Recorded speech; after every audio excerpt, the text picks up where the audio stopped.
Amigos, es una alegría inmensa hoy, primer sábado de abril del 2020, volver a encontrarnos como lo hicimos la semana pasada.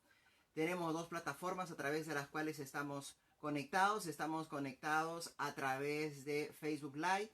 Un saludo especial para todos los que nos siguen y nos acompañan a través del Facebook.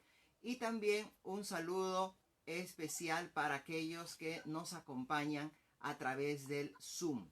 También hay un grupo que nos acompaña a través del Zoom y es una alegría darles una bienvenida. Son exactamente las 10:38 de la mañana y estamos aquí comenzando hoy, justamente sábado 4 de abril. Quiero rápidamente hacer algunos saludos especiales para los amigos del grupo pequeño Shekinah que nos están acompañando, algunos amigos especiales también que nos están acompañando de diferentes lugares. Un saludo para nuestros hermanos que están en Nueva York, especialmente para los hermanos de la iglesia de Jamaica. Hermanos, un abrazo muy grande. Esta semana pudimos enterarnos de que hay una cantidad considerable de nuestros hermanos que han sido contagiados por este virus del COVID-19 y algunos de ellos están pasando muy serio, y queremos nosotros decirles a todos que estamos desde aquí dándoles un abrazo grande y sincero y esperando que todos puedan con la ayuda de Dios recuperarse y estar pronto nuevamente en la iglesia alabando a Dios como lo han hecho siempre. Muy bien. Sin más preámbulos, yo quiero comenzar y aprovechar bien el tiempo después de estos saludos a todos los que nos están acompañando. Tengo entendido que hay hermanos también desde la ciudad de Chiclayo que están aquí. Un abrazo grande. Sé que mi amigo Robert también está por allí. Desde Bolivia nos escribe también Samuelito. Un saludo muy especial. Tengo a mi compañero de promoción Mirko que está también desde Trujillo. Bueno, a todos.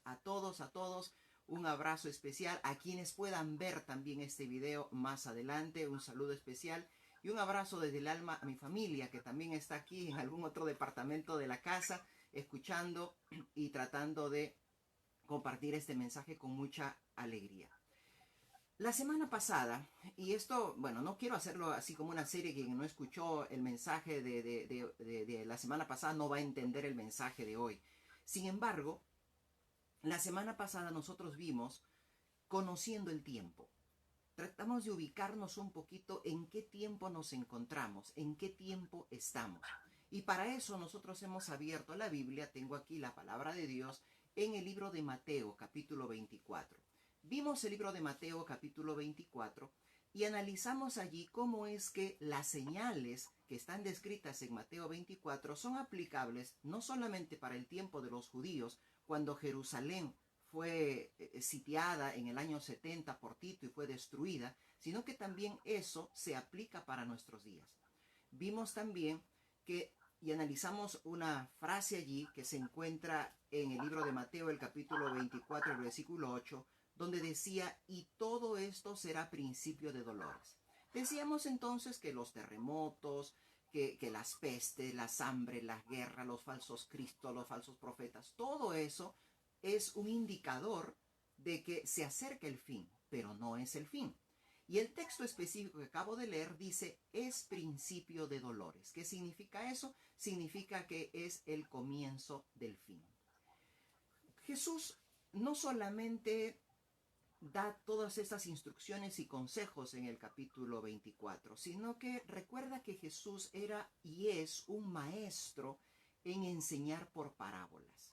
Y hoy quiero detenerme en solo algunas, bueno, vamos a mencionar todas las parábolas, pero me voy a detener en algunas y en una en especial esta mañana, porque el tiempo no nos va a alcanzar para estudiar todo y luego en posteriores estudios vamos a continuar haciéndolo. ¿Cómo es que Jesús responde a esta pregunta de los discípulos que comienza el capítulo 24? Señor, dinos cuándo serán estas cosas, qué señal habrá de tu venida, qué señal habrá del fin del tiempo. Y Jesús le responde todo en el capítulo 24, pero termina con 5 parábolas. Y hoy quiero detenerme en esas parábolas. En el libro de Mateo, el capítulo 24, pero esta vez los 42 en adelante. Estamos ya llegando al final del capítulo 24, Mateo capítulo 24, versículos 42 en adelante. Y aquí hay una palabrita que salta y que vas a ver que se repite, se repite, se repite. Y la primera palabra del capítulo 42 es velad. Esa palabra velad, que en realidad es algo así como un imperativo, o sea, no es si deseas opcionalmente, no, es velad. No es vela, sino velad, o sea, es con autoridad, es un imperativo. Dice, tú tienes que velar. Te vas a dar cuenta en el desarrollo de todo nuestro tema de hoy que es importante que velemos. Muy bien, dice, velad pues porque no sabéis a qué hora ha de venir vuestro Señor. Ya en versículos anteriores, incluso Jesús les había dicho que nadie sabía el día ni la hora, ni siquiera los ángeles, solo su Padre. Pero ahora dice que tenemos que velar. Y comienza su primera parábola. Sabed pues esto, versículo 43 del capítulo 24, que si el padre de familia supiese a qué hora el ladrón habría de venir, velaría y no dejaría minar su casa. Por tanto, también vosotros estad preparados, porque el Hijo del Hombre vendrá a la hora que no pensáis. Y aquí termina la primera parábola, una parábola simple, en la cual Jesús refiere a un padre de familia que tiene que estar atento porque en cualquier momento llega un ladrón. Él dice, el padre de familia no es que el ladrón le manda un telegrama y le dice te voy a asaltar tal día. No, el padre de familia tiene que estar todos los días atento porque en cualquier momento llega el ladrón. Es así de simple. Recuerda que el énfasis es, está atento, estate velando, porque en cualquier momento viene. Y es más, termina diciendo, porque el Hijo del Hombre vendrá a la hora que no pensáis. Así como un ladrón viene en cualquier momento, no te avisa, no te manda un WhatsApp, no te hace una llamada y te dice te voy a asaltar tal día, igualito va a ser con Jesús. Pero luego viene la segunda parábola. ¿Quién es, pues, el siervo fiel y prudente, al cual puso su amo sobre su casa para que les dé alimento a tiempo? Bienaventurado aquel siervo que cuando su señor venga le halle haciendo así. O sea, mira que esta parábola ya va un poquito más allá. No simplemente dice, oye, tienes que estar atento porque en cualquier momento viene Jesús, sino que aquí se amplía un poco más y dice, mira, es como que un señor deja a su siervo y este siervo tiene que hacer algunas cosas y tiene que cumplirlas fielmente porque dice, de cierto os digo, bienaventurado aquel siervo al cual cuando su señor venga le haya haciendo así. Versículo 47, de cierto os digo que sobre muchos bienes le pondrá. Pero si aquel siervo, y ahora viene la otra parte, la parte negativa, dijere en su corazón, mi señor tarda en venir, y comenzare a golpear a sus consiervos y aún a comer y a beber con los borrachos, vendrá el señor de aquel siervo en día que éste no espera y ahora, a la hora que no sabe, y le castigará duramente y pondrá su parte con los hipócritas. Allí será el lloro y el crujir de dientes. Aquí. El Señor se va, gentemente con todo lo que el Señor le ha encomendado, pero llega un momento en el que el siervo dice, mi Señor se tarda en venir. Y sabes que aquí se añade importante que se va a ir viendo reflejado en las siguientes parábolas. En realidad se han añadido dos puntos. Uno, que mientras nosotros esperamos la segunda venida, no es que estamos con los brazos cruzados. El Señor le dejó un trabajo a este siervo que tenía que cumplir diligentemente, pero no lo hizo, ¿no? Porque en su corazón pensó, se tarda en venir. El segundo ingrediente es justamente esto. El concepto equivocado y erróneo que aparece en el corazón del siervo de que su Señor se tarda. Y de que al tardarse, pues puede ser que venga hoy, puede ser que venga mañana, puede ser que venga de aquí en un mes o en un año. Esto es importante, ¿sabes por qué? Hay un famoso teólogo que desde que estábamos en la facultad haciendo el pregrado siempre hemos acudido a los comentarios de este teólogo para poder encontrar algunas cosas importantes. Este teólogo es William Barclay. Y William Barclay cuenta algo interesante que me gustaría compartir con ustedes. Él dice, a modo de anécdota, él dice que un día el diablo reunió a 3 de sus mejores demonios porque quería enviarlos a la tierra para que hagan bueno, ya, destrozo y medio, ¿no? Y sobre todo que puedan conseguir la mayor cantidad de adeptos, engañar a la gente y conseguir que más gente se pierda, porque recuerda que mientras el Señor quiere que nosotros nos salvemos, lo que el diablo quiere es que nosotros nos perdamos. Así que escogió a los 3 mejores. Estaban ahí los 3 mejores. Y entonces le dice, muy bien, quiero sus proyectos de trabajo, ¿no? Como todo buen jefe, tu proyecto de trabajo, ¿cuál es? Ah, dice el primero. La mentira que yo voy a llevar al mundo es, Dios no existe.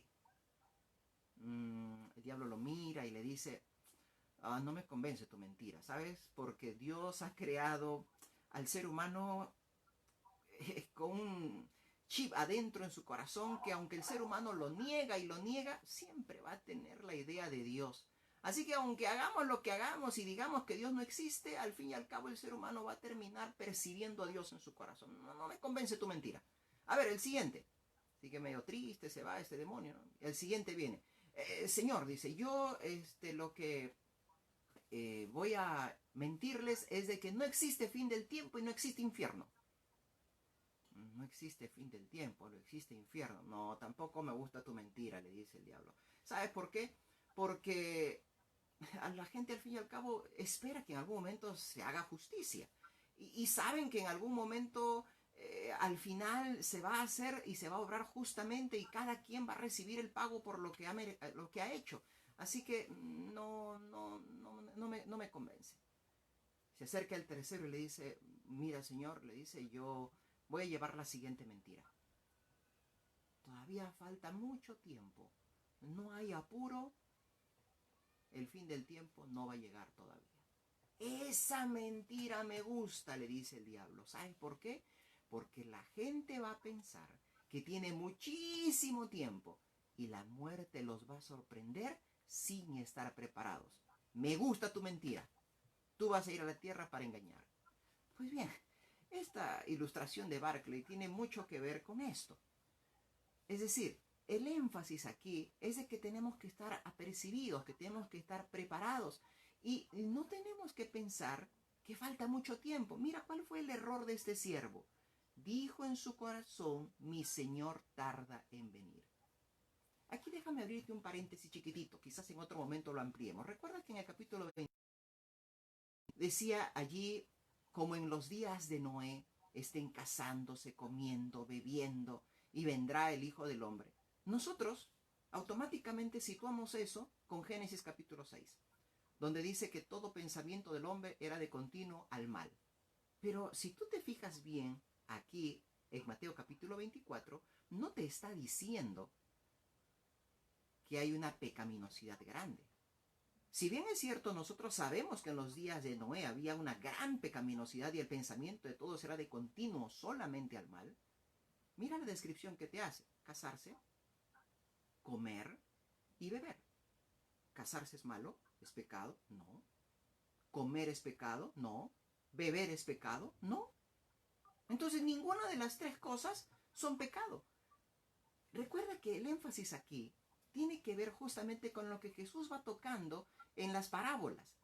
Y lo que Jesús mencionó allí no es tanto orientado hacia la maldad, sino hacia la indiferencia.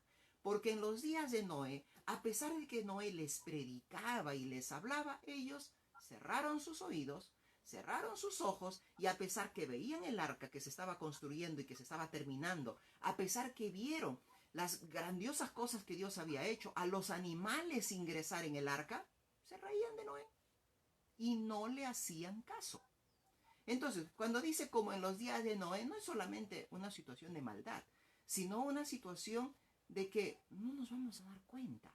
Estamos pensando que falta mucho tiempo y vivimos nuestra vida como si nada fuera a acontecer o como si nada fuera a suceder. Pues bien, esa es la segunda parábola.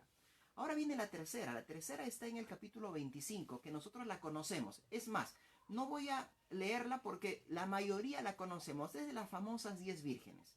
Dice, entonces el reino de los cielos será semejante a 10 vírgenes que tomando sus lámparas salieron a recibir al esposo. No me voy a detener allí, hay muchas cosas más, pero aquí hay algo interesante. Recuerda que cada parábola va ampliando algo que Jesús quiere que nosotros sepamos. Recuerda que en la primera solamente hablaba del padre de familia, ojos abiertos porque en cualquier momento llegaba el ladrón. En la segunda ya te pone de que es como un señor que se va, deja a su siervo para que haga algunas cosas y que si el siervo piensa que el señor se va a tardar, entonces va a ponerse a actuar negligentemente y el señor va a venir en cualquier momento. Entonces ahí el estar esperando, sino que hay que hacer algo. Pero cuando llegamos a la tercera parábola, encontramos aquí algo interesante que se amplía más. Aquí habla de 10 vírgenes, al que nosotros denominamos que 5 eran prudentes y 5 eran tontas o insensatas. El tema es que las prudentes se prepararon para recibir al esposo. Algo que otra vez salta aquí es que el esposo se tarda en venir. Sabemos la historia. Y las 10 se duermen. O sea, es común que las 10 se duermen. Y recuerda que estas vírgenes representan a los hijos de Dios, representan a la iglesia, representan a los cristianos, que creen en la segunda venida. Por eso es que habían salido a recibir al esposo. Pero se duermen. Es decir, a todos les agarra la somnolencia de, todavía falta mucho. Y entonces se duermen. El tema está que cuando el esposo viene, 5 están y 5 no lo están. Esa es la diferencia. Pero mira cómo termina el versículo 13. Velad pues, porque no sabéis el día ni la hora que el Hijo del Hombre ha de venir. Otra vez, velad. Tienes que estar apercibido, tienes que estar preparado. Pero luego viene la cuarta parábola. Es donde sí me voy a detener un poquito. Y lo vamos a leer. La cuarta parábola dice, porque el reino de los cielos es semejante a un hombre que yéndose lejos llamó a sus siervos y les entregó sus bienes. Parecería que es igualita a la segunda, pero vamos a seguir leyendo. A uno dio 5 talentos, y a otro 2, y a otro 1. A cada uno conforme a su capacidad, y luego se fue lejos. Aquí hay un detalle que no se menciona ni en la primera, ni en la segunda, ni en la tercera parábola. ¿Y cuál es ese detalle? El detalle es que el Señor, cuando se va lejos, llama a sus siervos y a uno le da 5 talentos, a otro le da 2 talentos y a otro le da 1 talento. Y añade a cada uno de acuerdo a su capacidad. Quiero que recuerdes esta expresión, a cada uno de acuerdo a su capacidad. ¿Por qué? Porque más adelante vamos a ver qué es lo que sucede con ello. Seguimos leyendo. Y el que había recibido, leo el versículo 16 del capítulo 25, y el que había recibido 5 talentos fue y negoció con ellos, y ganó otros 5 talentos. Asimismo, el que había recibido 2 ganó también otros 2. Pero el que había recibido 1 fue y cavó en la tierra, y escondió el dinero de su señor. Después de mucho tiempo vino el señor de aquellos siervos y arregló cuentas con ellos. Mira, aquí menciona de que cada siervo hizo actividades diferentes. Uno negoció con los 5, el otro negoció con los 2, el otro guardó el dinero. Después de muchos días, eso significa que se tardó, igual la idea de la tardanza, de la demora está allí, llegó. Pero aquí hay otro detalle. Llamó a sus siervos para hacer cuentas. Seguimos leyendo. Y llegando, versículo 20, y llegando el que había recibido 5 talentos, trajo otros 5 talentos, diciendo, Señor, 5 talentos me entregaste. Aquí tienes, he ganado otros. Y su señor le dijo, bien, buen siervo y fiel, sobre poco has sido fiel, sobre mucho te pondré, entra en el gozo de tu señor. Llegando también el que había recibido 2 talentos, dijo, Señor, 2 talentos me entregaste. Aquí he trabajado y he ganado otros 2 talentos sobre los que tú me diste. Su señor le dijo, bien, buen siervo y fiel, sobre poco has sido fiel, sobre mucho te pondré, entra en el gozo de tu señor. Pero llegando también el que había recibido 1 talento, dijo, Señor, te conocía que eres hombre duro, que ciegas donde no sembraste y recoges donde no esparciste, por lo cual tuve miedo y fui y escondí tu talento en la tierra. ¿Sabes? Aquí tienes lo que es tuyo.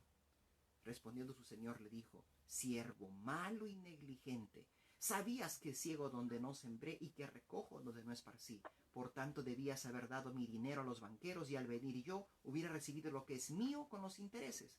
Quitadle pues el talento y dadlo al que tiene 10 talentos, porque al que tiene le será dado y tendrá más, y al que no tiene aún lo que tiene le será quitado. Y al siervo inútil echadlo en las tinieblas de afuera, allí será el lloro y el crujir de dientes. Esta parábola es espectacular por una razón.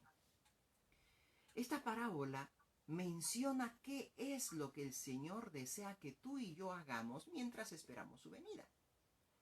Mientras que la segunda parábola nos daba una semblanza y la tercera parábola también nos daba por allí algún atisbo de lo que teníamos que hacer.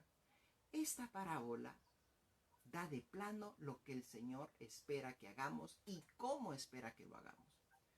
Si tú te percatas, en la declaración que el Señor tiene para el primero y el segundo siervo, al que recibió 5 y al que recibió 2 talentos, le dice, bien buen siervo fiel.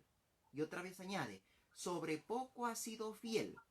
Igual le dice al segundo, bien buen siervo y fiel, sobre poco has sido fiel. Si te das cuenta, la palabra fiel 4 veces. 2 veces cuando se dirige al primero, 2 veces cuando se dirige al segundo. Y cuando se dirige al último, le dice, yo te conocía, que tú eres hombre duro, pero ¿realmente lo conocía? A ver, vamos a detenernos aquí para analizar e ir descifrando algunas cosas. Vamos ahora a hacer un poquito de exégesis.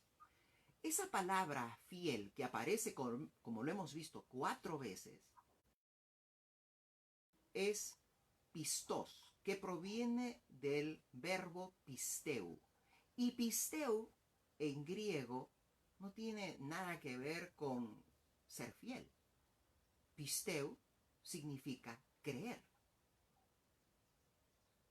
¿Qué relación tiene entonces pisteu con ser fiel? Es que hay algo muy interesante aquí. Tú no puedes ser fiel a alguien que no conoces. Por eso la respuesta del último siervo, Señor, yo conocía que tú eres hombre duro. Cuando el Señor le replica esa respuesta, miren lo que le dice. Respondiendo su Señor le dijo, siervo malo y negligente, sabías que ciego donde no sembré y que recojo donde no esparcí. Es decir, tú me conoces, al menos dices que me conoces, pero en realidad no me conoces. Porque si me conocieras, tú hubieras hecho lo que te acabo de mencionar. Hubieras enviado tu dinero a los banqueros, hubieras hecho alguna cosa productiva, pero no lo hiciste. Y no lo hiciste porque en realidad tú no me conoces. Vuelvo nuevamente a analizar estas palabras. Tú no puedes ser fiel en alguien que no crees. Y tú no puedes creer en alguien que no conoces. ¿Sabes cuál es el mayor y más grande problema que tenemos nosotros los seres humanos? Que pensamos que conocemos a Dios cuando en realidad no lo conocemos. Este siervo pensaba que conocía a su Señor, pero ¿sabes qué parte de su Señor conocía?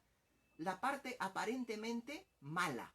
Claro que su Señor no tenía partes malas, pero era la parte disciplinaria, ya, para no utilizar la palabra mala, era la parte disciplinaria, la parte estricta.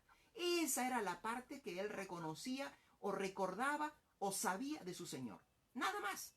No reconocía la bondad de su Señor, no reconocía el amor de su Señor, no reconocía la grandeza de su Señor, solamente la parte dura de él. ¿Sabes qué? Esto es igual como con los hijos.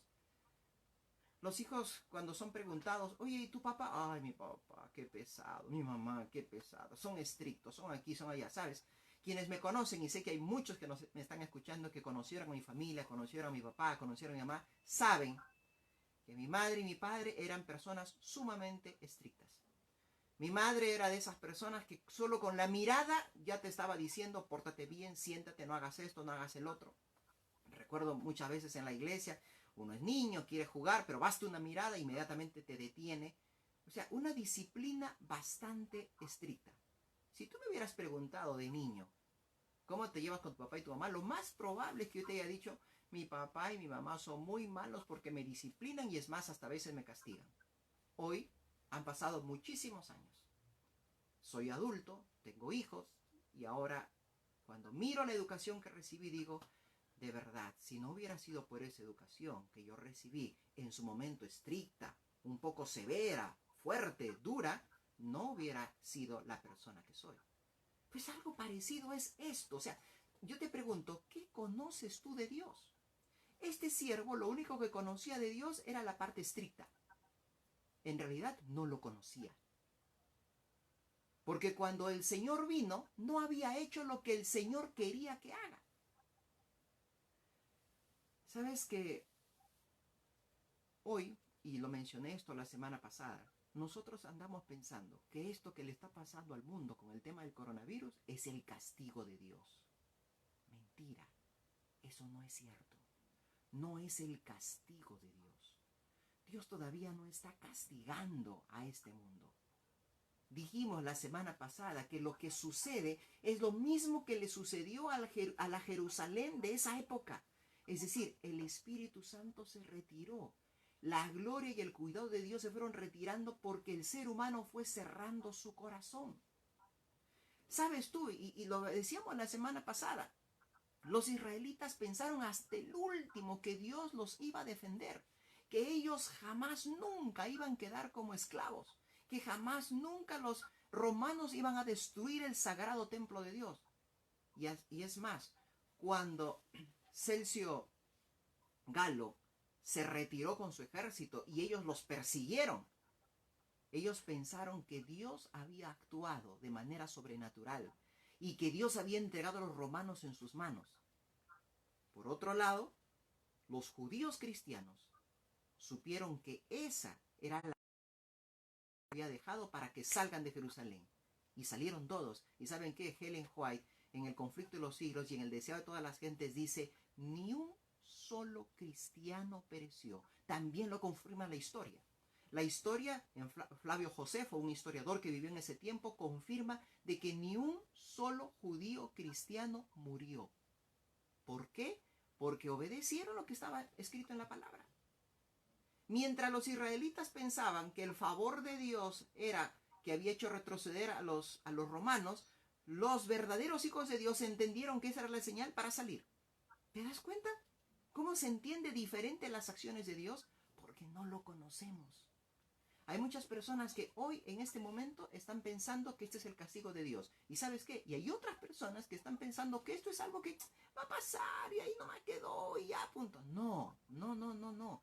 Tú necesitas conocer a Dios y ubicarte en el tiempo en el que estás. Ahora, la fidelidad tiene que ver con el conocimiento de Dios. El Señor nos ha dejado muchas cosas.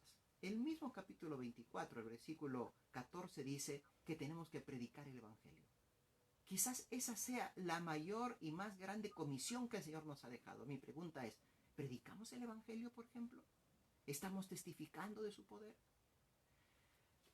Y aquí te voy a dar una interpretación muy mía, y voy a subrayar, es una interpretación mía. Así que pueden decir, Samuel Guamán dijo, pero no le echen la culpa a la Biblia ni a la Espíritu de Profecía, porque soy yo el que está llegando a esta conclusión. Saben que por muchos años yo me pregunté, ¿tiene que haber un derramamiento del Espíritu Santo? ¿Tiene que haber lluvia tardía antes que Jesús venga? Y yo miraba a mi alrededor, como lo sigo viendo hoy, y miro a mis hermanos de iglesia, miro al resto de iglesias en el mundo, y las veo cada quien ocupado en cualquier cosa, menos en la proclamación del mensaje. Miro la vida de algunas personas y las veo ocupadas en los afanes de este mundo y no en las cosas de Dios. Yo decía, ¿cuándo habrá este reavivamiento? Escuchaba por ahí uno que otra persona que hablaba de reavivamiento y esto, pero ahí quedaba todo. Y aquí viene mi interpretación personal. Hoy, después de haberme comunicado con muchos amigos en diferentes lugares y países del mundo, algunos creyentes y otros no muy creyentes, sabes que ninguno de ellos, cuando les he expresado acerca de lo que yo pienso, de mi fe en Dios, que es el momento de acercarnos hoy más que nunca a Dios, ninguno me ha contradecido. Ninguno ha dicho, no, Samuel, mira que... No, nadie me ha contradicho, nadie. Al contrario, sí, Samuel, tienes razón. Es correcto lo que estás diciendo. ¿Y sabes por qué? Porque de alguna manera esta epidemia, esta pandemia del coronavirus, está generando un reavivamiento espiritual. Ahora mi pregunta es, ¿Tenemos que aprovechar nosotros eso? Claro, este es el momento cuando no solo en Perú, no solamente en Sudamérica, sino en Sudamérica, Centroamérica, Norteamérica, Europa, Oceanía, Asia, en todos los continentes, la gente está muy susceptible para escuchar la voz de Dios. Y esa es una de las misiones que tenemos que hacer. Habla de Jesús, comparte de Jesús. Tú mismo anda cambiando tu vida, anda cambiando tu forma de ser. Ahora, yo no me voy a quedar aquí, porque quiero avanzar un poquito más. Hay un detalle más que quiero mencionarte de esta parábola. Hay muchas otras cosas más, pero no tenemos mucho tiempo. ¿Recuerdas que el Señor le dio a uno 5, a otro 2 y a otro 1? Yo sé que tú puedas estar diciendo de repente, Samuel, tú me pides que predique. Samuel, tú me pides que testifique. Pero yo no sé cómo hacerlo. Yo no tengo las palabras para hacerlo. No conozco la Biblia como ustedes los teólogos conocen. Porque es así. Muchos agarran y nos tiran la pelota y nos dicen, ustedes los teólogos sí conocen la Biblia, nosotros no. No, no es así. Déjame decirte que cada uno ha recibido capacidades y habilidades impresionantes que tiene que ponerlos a los pies de Jesús. Tú tienes habilidades que yo no tengo. Y tú tienes de pronto muchas más habilidades, cualidades y dones que el Señor ha puesto en ti que yo no tengo. Pero así te haya dado 2, 1, 3, 4, 5, ponlo por favor al servicio del Señor. No pienses, yo no tengo ningún don, yo no sé predicar. No, por último, que tu vida sea un testimonio del Señor. Si tu vida es un testimonio del Señor, ya es bastante con eso. Y ahora quiero llegar a la última parábola y con esto vamos terminando. La última parábola está entre los versículos 31 en adelante. Voy a leer el versículo 34. Entonces el rey dirá a los de su derecha, venid benditos de mi Padre, heredad del reino preparado para vosotros desde la fundación del mundo. Porque tuve hambre y me disteis de comer, tuve sed y me disteis de beber, fui forastero y me recogisteis, estuve desnudo y me cubristeis, enfermo y me visitasteis, en la cárcel y vinisteis a mí. Entonces los justos le responderán diciendo, Señor, ¿cuándo te vimos hambriento y te sustentamos, o sediento y te dimos de beber? ¿Y cuándo te vimos forastero y te recogimos, o desnudo y te cubrimos? ¿O cuándo te vimos enfermo o en la cárcel y vinimos a ti? Y el rey respondiendo dirá, de cierto os digo que en cuanto lo hicisteis a uno de estos mis hermanos más pequeños, a mí lo hiciste. Aquí hay algo interesante. El Señor separa en dos grupos, derecha e izquierda. Los dos grupos están expectantes, no saben qué les va a decir el Señor. Y luego los de la derecha simplemente les dice, ¿saben qué? Ustedes son benditos de mi Padre. Para ustedes es la heredad que yo he preparado desde la fundación del mundo. Entonces ellos se quedan, ¿para nosotros, Señor? Sí. ¿Por qué? Cuando tuve hambre me diste de comer, cuando estuve en la cárcel me visitaste, cuando estuve desnudo me cubriste, y así le comienza a decirlo una y otra, y todos se quedan sorprendidos. Mira, está hablando de los supuestos salvados. Se quedan sorprendidos y dicen, Señor, ¿pero cuándo hicimos esto? Y el Señor les dice, en cuanto lo hicisteis a mis hermanos más pequeños, a mí lo hicisteis. Y luego se dirige a los de la izquierda y les dice, ustedes sois malditos. Y ellos, Señor, ¿y nosotros por qué? Porque cuando estuve enfermo no me visitaste, cuando estuve en la cárcel no viniste a verme, cuando estuve enfermo no viniste a saludarme, estuve desnudo, no me cubriste y no me diste... Señor, pero discúlpame, ¿cuándo te hemos visto? Ellos también estaban sorprendidos. Ambos grupos terminan sorprendidos, no se dan cuenta, no acreditan de que el Señor les está pidiendo cuentas de algo que ellos, ¿pero cómo? ¿En qué momento? Y el Señor nuevamente les dice, así como no lo hicisteis a mí. Si te das cuenta, en cada una de las parábolas hay una progresión. No solamente es velar. En la segunda parábola te dice, tienes que velar y tienes que hacer algo. En la tercera parábola te dice, tienes que velar, tienes que hacer algo, y ese algo implica una preparación aunque te quedes dormido. En la cuarta parábola dice, ¿sabes qué? Eso algo que tienes que hacer está dado de diferentes categorías a las personas, a unos más, a otros menos, pero tienen que hacerlo con fidelidad. Y en esta última parábola te dice claramente qué es lo que el Señor espera que nosotros hagamos. ¿Sabes qué? Yo siempre he leído esto y me quedo sorprendido, porque acá el texto no dice, ¿sabes qué, Samuel? ¿Cuántos estudios bíblicos diste? ¿Sabes qué, Samuel? ¿Cuántos sábados fuiste a la iglesia y cuándo te quedaste en tu casa? O yo te voy a cobrar por la cantidad de ofrendas que tú diste. No, no es eso. El Señor no me pregunta por mis ofrendas, no me pregunta por mi asistencia a la iglesia, no me pregunta por cuántas veces usé corbata o no usé corbata, cuántas veces... No, no, no. Me pregunta cuánto de bien hice a mi prójimo. Y aquí yo no quiero ir al extremo, porque hay algunos que leen esto y piensan que la salvación es enteramente por obras. Y entonces dice, al tacho con ir a la iglesia, al tacho con guardar los 10 mandamientos, yo entonces me voy a dedicar simplemente a hacer obra de asistencia social. No, no, no, no, no, no, no vayamos a ese extremo. Lo que pasa es que nuestro querer al Señor tiene que verse reflejado en nuestras acciones y en acciones de bondad hacia nuestro prójimo. Y la pregunta que tenemos que hacernos es, ¿cuán sensible soy yo a las necesidades de mi prójimo? ¿Estoy viviendo para mí o me preocupo por lo que a mi prójimo le pueda pasar? En estos días, por ejemplo, de cuarentena, hago alguna llamada por teléfono, estoy preocupado por algún grupo de personas, los atiendo. Conversaba esta semana con algunos hermanos y me decían, ¿sabe qué? Tenemos en algunas iglesias hermanos ancianos, nos hemos contactado con ellos y les estamos haciendo llegar alimento porque ellos no pueden salir para comprar. Es decir, corazón sensible. Y así podríamos hablar de infinidad de cosas, y no solamente en esta cuarentena, en nuestra vida diaria cuando estábamos en la normalidad y como vamos a volver nuevamente a una normalidad paulatina más adelante, ¿cuánto nos sensibilizamos por nuestros prójimos? Esto es importante. Y a mí me gustaría, para terminar, que nosotros comprendamos que el Señor espera mucho de nosotros. El Señor espera que nosotros no solamente podamos vivir correctamente, espera fidelidad de nosotros, espera amor por parte de nosotros. Ese velad no simplemente es estate con los ojos bien abiertos ahí mirando y estudiando, no. Hay muchas personas que piensan que el velar es solamente estar mirando los recortes de periódicos, mirando las noticias. No, no, no. Ese velar implica un accionar. Y ese accionar debe ser hecho con fidelidad. Y ese accionar con fidelidad está hecho de acuerdo a la diferente capacidad que cada uno de nosotros tiene.